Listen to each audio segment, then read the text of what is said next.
pada SAP nomor 3 ini gitu ya, arus kas itu terbagi 4 ya, menurut SAP ya. Sementara kalau menurut SAK dia hanya 3 gitu ya, aktivitas operasi, aktivitas investasi, dan aktivitas pendanaan ya. Nah, tetapi menurut PSAP ada 4 ya. Nah, itu perbedaan yang paling mendasar. Lalu nanti kita lihat bagaimana penyajiannya ya pada arus kas di pemerintah pusat ya, kemudian di pemerintah provinsi, dan juga di pemerintah kabupaten kota gitu ya. Jadi tujuannya adalah paragraf PSAP ini adalah mengatur ya penyajian laporan arus kas ya sebagai laporan yang wajib gitu ya di dalam penyajian laporan laporan keuangan pemerintahan ya yang wajib. Jadi berisi ya perubahan kas dan setara kas ya, suatu entitas pelaporan ya dengan mengklasifikasikan arus kas berdasarkan 4 aspek tadi gitu ya atau 4 aktivitas ya gitu. Nah, manfaatnya apa gitu ya? Manfaatnya adalah berguna sebagai indikator jumlah arus kas di masa yang akan datang. Kemudian laporan arus kas menjadi alat pertanggungjawaban juga ya. Nah, jadi alat pertanggungjawaban selama 1 periode, artinya wajib disajikan gitu ya. Kemudian apabila dikaitkan dengan pelaporan keuangan lainnya, laporan arus kas memberikan informasi yang bermanfaat ya kepada pengguna laporan. Tujuannya adalah sebagai alat evaluasi gitu ya atas perubahan ekuitas ya. Nah, jadi kalau manfaat dari laporan arus kas itu adalah melihat ya bagaimana change ya atau juga perubahan dari ekuitas pelaporan dari suatu entitas keuangan pemerintah ya. Termasuk dalam hal ini adalah yang paling utama itu adalah aspek solvabilitas ya dan juga aspek likuiditas. Nah, itu yaitu aspek tingkat apa ya cair ya atau juga tingkat sejauh mana kas itu bisa cair dan juga tingkat solvabilitas ya sejauh mana kemampuan dari membayar ya. Nah, ini definisi-definisi silakan dibaca sendiri, saya kira sudah paham semuanya gitu ya. Nah, di mana di sini yang dikatakan dengan setara kas ya untuk memenuhi ya baik itu untuk memenuhi kebutuhan jangka pendek ya atau tujuan lainnya. Itu namanya yang namanya kas dan setara kas ya. Disajikan di mana itu? Di laporan arus kas ya. Jadi di laporan arus kas itulah yang menggambarkan mutasi antar pos kas gitu ya. Nah, jadi mutasinya apakah dia arus kas operasi ya, arus kas masuk atau juga arus kas keluar ya. Siapa yang menyajikan? Ya, pemerintah pusat bisa ya, pemerintah daerah bisa ya, itu juga pemerintah provinsi gitu ya. Nah, komponennya sekarang. Nah, komponen yang pertama adalah aktivitas operasi. Nah, ini yang paling dominan ya. Yang paling dominan dalam penyajian laporan arus kas yaitu aktivitas operasi. Nah, aktivitas operasi itu adalah aktivitas penerimaan atau juga pengeluaran untuk kegiatan operasional ya dalam satu periode akuntansi. Nah, jadi arus kas operasi terbagi dua gitu ya. Itu arus kas operasi dari sisi arus kas masuknya dan juga aktivitas operasi dari sisi aktivitas arus kas keluarnya gitu ya. Nah, kalau arus kas masuknya apa saja? Penerimaan perpajakan ya. Kalau dia menerima pajak masuk arus kas operasi ya.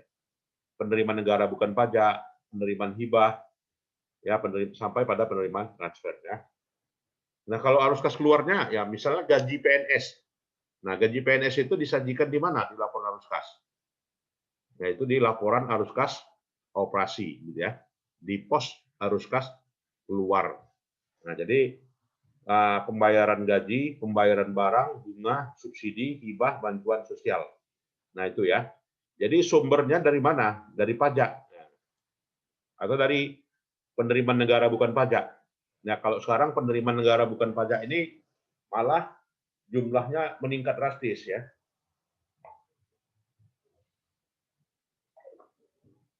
Ya artinya udah hampir dia menyamai dari penerimaan perpajakan ya, PNBP.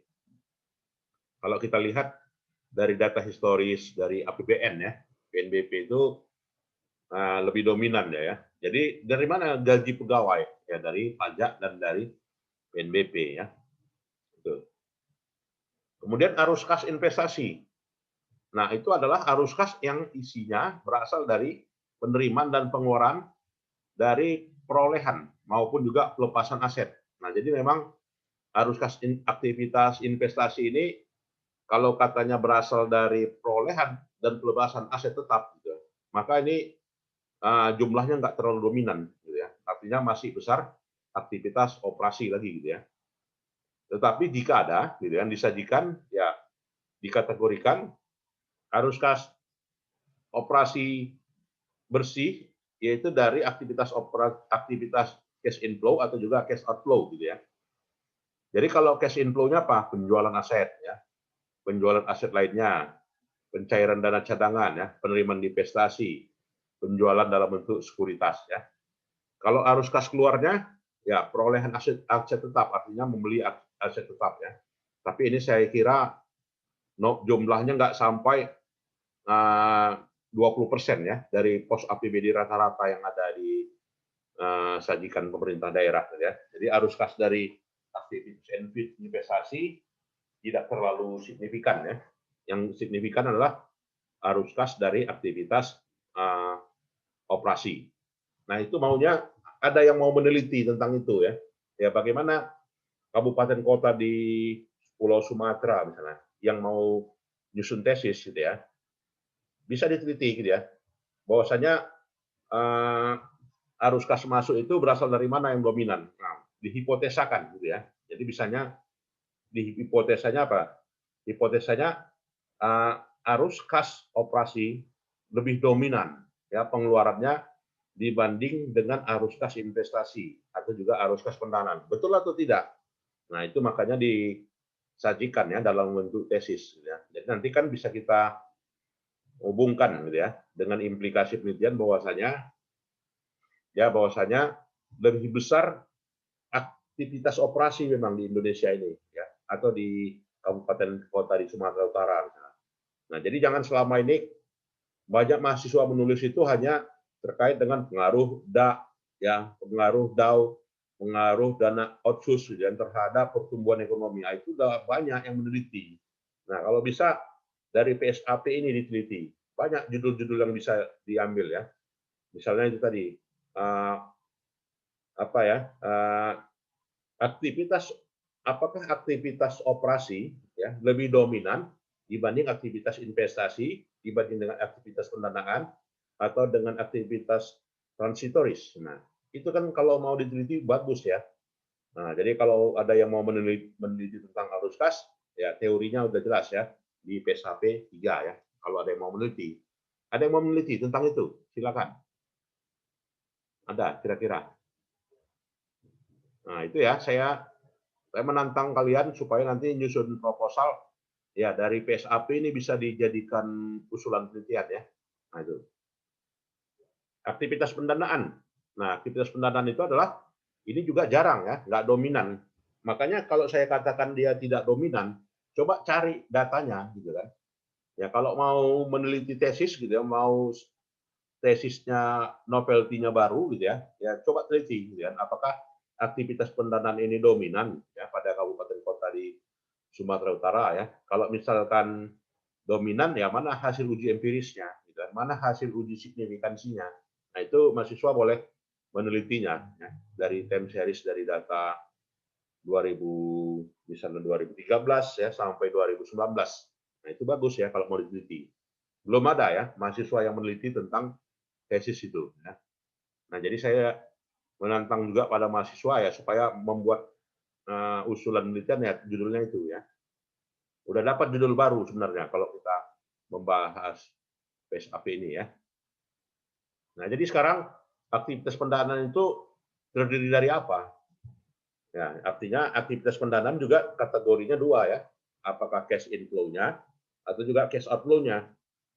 Nah, kalau dia cash inflow-nya dari utang luar negeri, ya, itu obligasi, pinjaman, ya, itu dia. Cash outflow-nya pembayaran utang.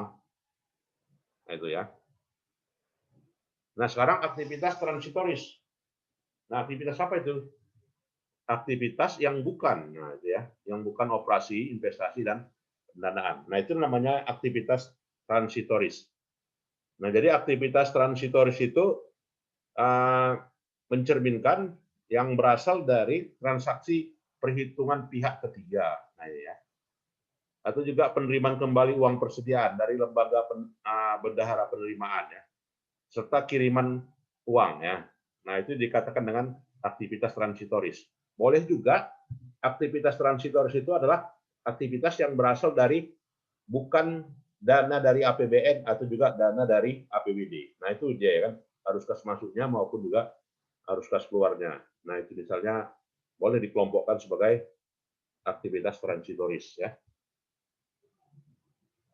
Penyajiannya bagaimana? Penyajiannya adalah metode direct ya dan juga metode indirectnya. Sama ya dengan SAK ya. Jadi sama dengan SAK. Metode langsung, metode tidak langsung. Artinya tidak ada kewajiban gitu ya. Bahwasanya pakai metode langsung atau pakai metode tidak langsung. Nah, kalau kebanyakan diterapkan di mana? Pakai metode langsung atau pakai metode tidak langsung? Nah, kalau di SAP ya di pemerintahan pakai metode langsung ya kebanyakan.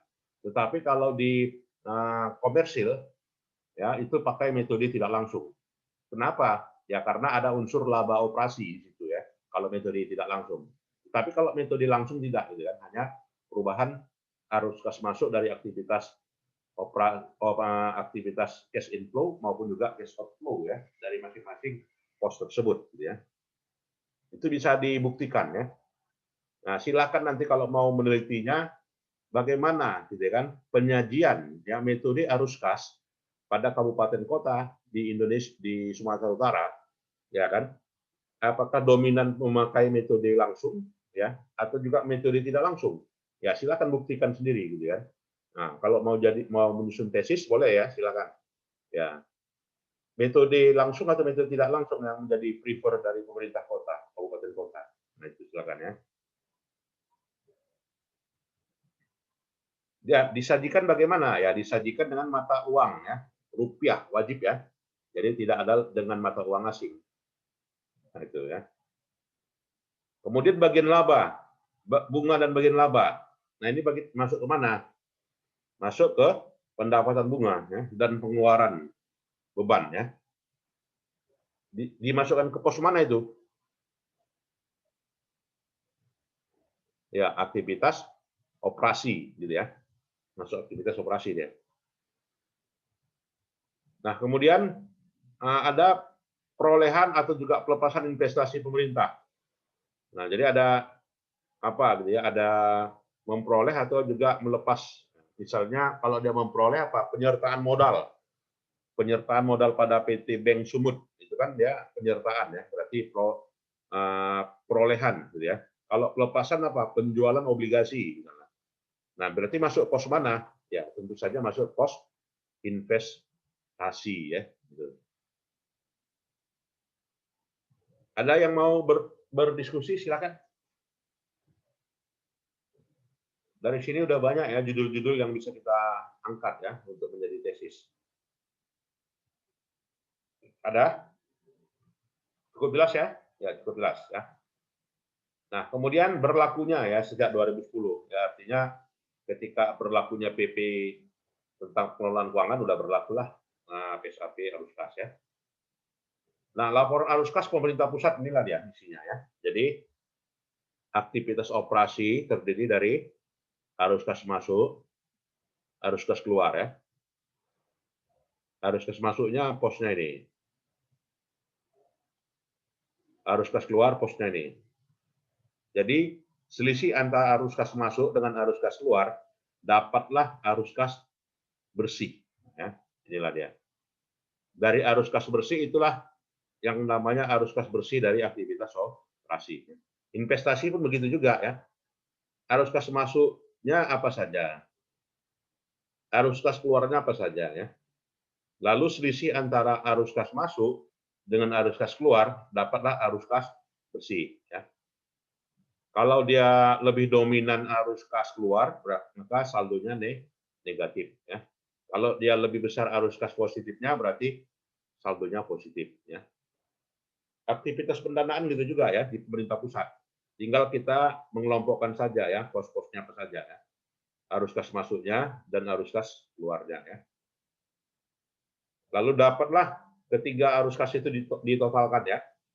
Jadi dapatlah kenaikan atau penurunan kas ya. Ditambah saldo kas awal. Nah itu ya. Dapatlah saldo kas akhir ya. Nah itu di pemerintah pusat. Di provinsi sama juga ya, cuman beda pos. Ya sesuai dengan nomenklaturnya ya. Nomenklatur dari provinsi ya. Ada arus kas masuk, arus kas keluar. Dari mana? Aktivitas operasi ya. Sama ya.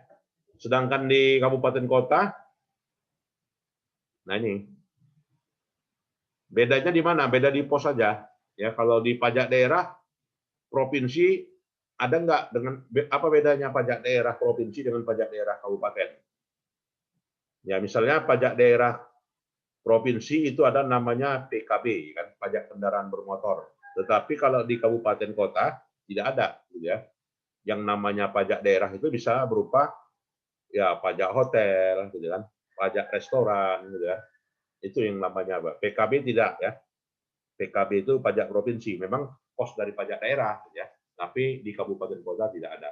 Ya tinggal kita melihat saja ya, apa saja pos-pos dari masing-masing ini, gitu ya. Harus kas keluarnya ini juga ya. Lalu aktivitas investasi. Ya, lalu aktivitas pendanaan ya.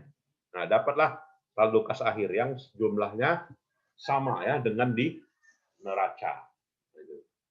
Nah, jadi boleh ya bagi mahasiswa mau meneliti ini ya tentang content analysis ya dari penyajian laporan keuangan pemerintah. Datanya dari mana? Datanya lihat dari BPK ya atau lihat dari situs kabupaten kotanya. Ya kan itu masing-masing ada ya penyajiannya. Silakan kalau mau meneliti. Baiklah, ada yang mau bertanya? Silakan mau berdiskusi. Ada sekalian? Ada? Belum, Pak. Ya, cukup jelas ya semuanya ya. Ya, cukup jelas, nggak susah Iya, Pak. SAP nomor 3 ya. Baiklah, kalau tidak ada lagi, saya kira itu sajalah ya perkuliahan kita pagi ini. Ya, materi ketiga sudah tersampaikan ya. Baiklah, selamat pagi. Assalamualaikum warahmatullahi wabarakatuh. Waalaikumsalam Pagi, warahmatullahi Pak. wabarakatuh. Waalaikumsalam, Terima kasih, Pak. Pak. Thank you, Pak. Jangan lupa di absen ya.